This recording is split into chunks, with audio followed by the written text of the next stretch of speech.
Assalamualaikum warahmatullahi wabarakatuh. Mari kita belajar bersama Fun Study dengan Ibu Fauziah Ulfi Nurlaili. Pembelajaran kali ini tentang tema 1, selamatkan makhluk hidup, yang terdapat pada kelas 6, di mana muatan materi kali ini yaitu IPA, tentang perkembangbiakan tumbuhan. Perkembangbiakan tumbuhan ada 2 cara, yaitu perkembangbiakan secara generatif dan perkembangbiakan vegetatif. Perkembangbiakan generatif sendiri adalah cara berkembang biak melalui proses perkawinan atau dalam tumbuhan disebut penyerbukan. Dan perkembangbiakan secara vegetatif adalah cara berkembang biak tanpa melalui proses perkawinan atau penyerbukan. Baik, kita ulas satu persatu dari perkembangbiakan secara generatif. Perkembangbiakan generatif memerlukan alat perkembangbiakan yang disebut bunga. Nah, pada bunga ini nantinya akan terjadi penyerbukan. Penyerbukan adalah proses jatuhnya serbuk sari ke permukaan kepala putik, di mana serbuk sari sebagai sel jantan dan putik sebagai sel betina. Yuk kita lihat video animasi bagian-bagian dari bunga. Bagian-bagian bunga. Struktur bunga sendiri bisa kita lihat dari gambar berikut ini. Untuk yang tertera pada nomor 1 itu disebut mahkota bunga, nomor 2 sendiri itu adalah putik, nomor 3 adalah benang sari, yang kelima merupakan kelopak bunga, yang keempat adalah bakal buah, dan yang paling dasar itu merupakan tangkai bunga.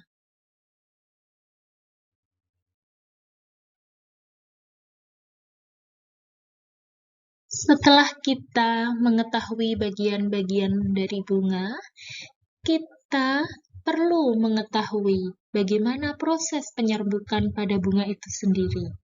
Mari kita simak video animasi berikut ini.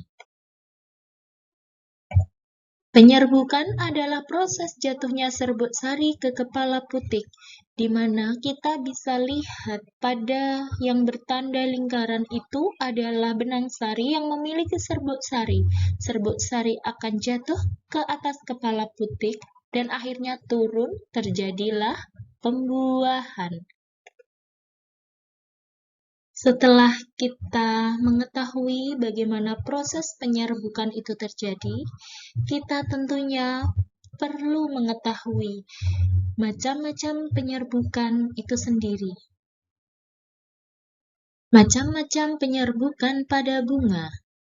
Yang pertama adalah penyerbukan sendiri, di mana penyerbukan pada suatu bunga yang serbuk sarinya berasal dari bunga itu sendiri. Yang kedua adalah penyerbukan tetangga. Penyerbukan ini terjadi jika serbuk sari jatuh ke kepala putik bunga lain, tetapi masih dalam satu tanaman. Ketiga adalah penyerbukan silang. Penyerbukan ini terjadi jika serbuk sari jatuh ke kepala putik bunga tumbuhan lain yang masih sejenis. Selanjutnya, ada penyerbukan silang, di mana penyerbukan ini terjadi jika serbuk sari jatuh ke kepala putik bunga tanaman lain yang masih sejenis. Dan penyerbukan bastar adalah penyerbukan yang terjadi jika serbuk sari jatuh di kepala putik pada bunga lain yang berbeda jenisnya. Sekarang kita membahas tentang perkembangbiakan secara vegetatif, di mana perkembangbiakan ini terjadi tanpa melalui proses perkawinan atau penyerbukan. Dan tujuannya adalah untuk menghasilkan tumbuhan baru atau tumbuhan dengan sifat baru. Nah, perkembangbiakan vegetatif juga dibedakan menjadi dua jenis. Yang pertama, perkembangbiakan vegetatif alami, dan yang kedua adalah perkembangbiakan vegetatif buatan. Perkembangbiakan vegetatif alami sendiri dibedakan menjadi 8 jenis. Yang pertama ada tunas, kedua tunas adventif, spora, umbi batang, umbi akar, umbi lapis, geragih, serta akar tinggal atau rizoma. Perkembangbiakan vegetatif alami yang pertama ada tunas. Tunas sendiri adalah bagian tumbuhan yang berasal dari induk yang tumbuh menjadi tumbuhan baru di atas permukaan tanah. Kita bisa lihat pohon atau tanaman yang berkembang biak dengan cara tunas, yaitu pohon pisang, pohon bambu, serta tebu. Selanjutnya, ada tunas adventif. Tunas adventif adalah tunas yang tumbuh selain pada ujung batang dan ketiak daun. Kita bisa menemukan pada bagian tepi daun atau akar tumbuhan. Tumbuhan yang berkembang biak dengan tunas adventif yaitu sukun, kesemak, dan cocor bebek. Spora. Spora adalah perkembangbiakan vegetatif alami yang dilakukan dengan pembentukan kantong kecil. Kantong kecil inilah yang akan berisi materi genetik. Materi genetik ini dapat bertahan di dalam keadaan yang kritis sekalipun. Ketika keadaan mendukung pertumbuhan, maka spora ini akan tumbuh. Pertumbuhan tersebut akan menjadi tanaman baru. Umbi batang.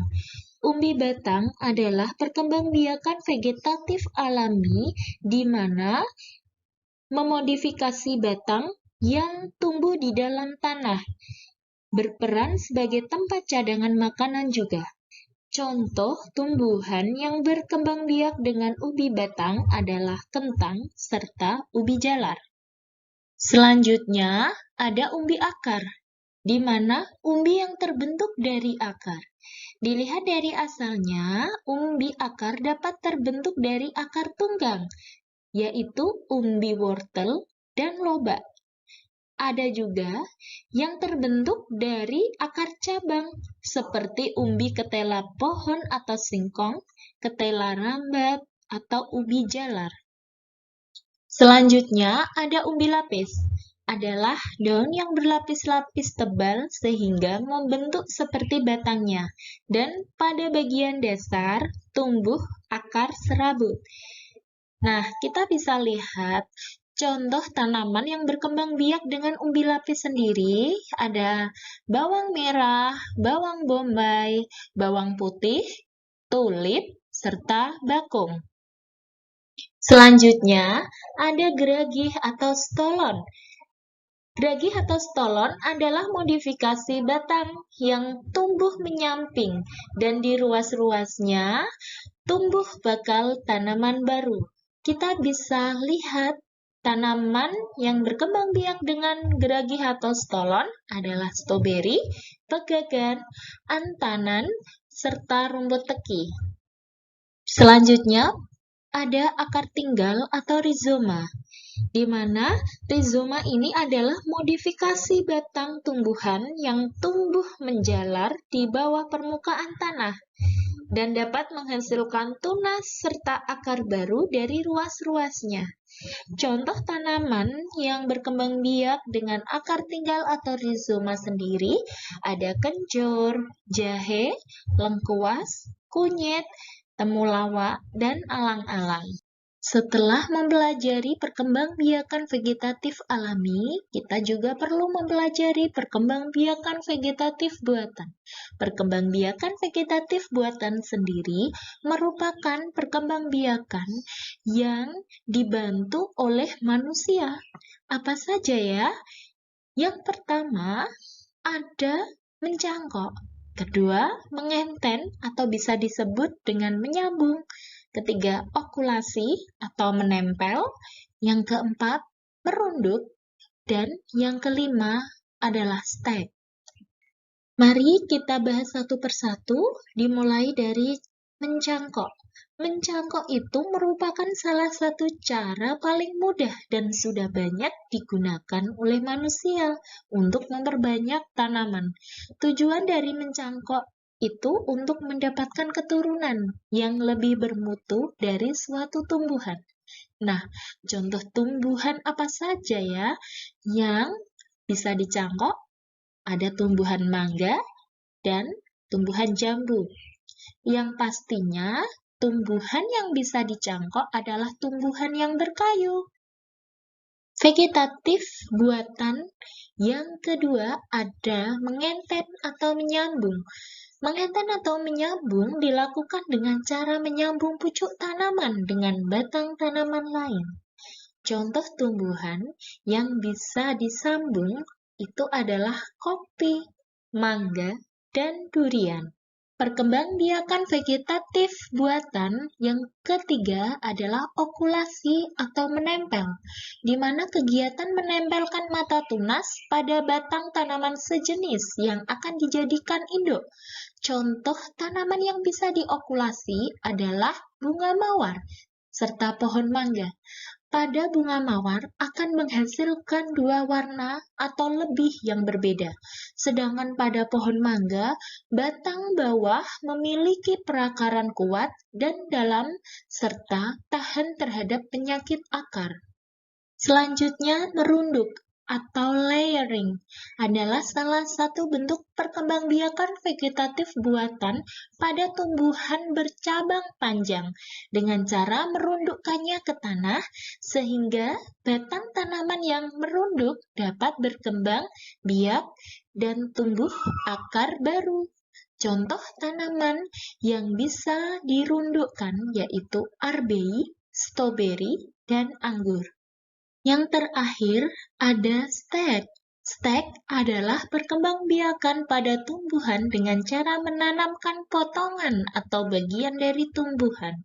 Bagian dari tumbuhan yang dapat ditanam berupa batang, tangkai, ataupun daun.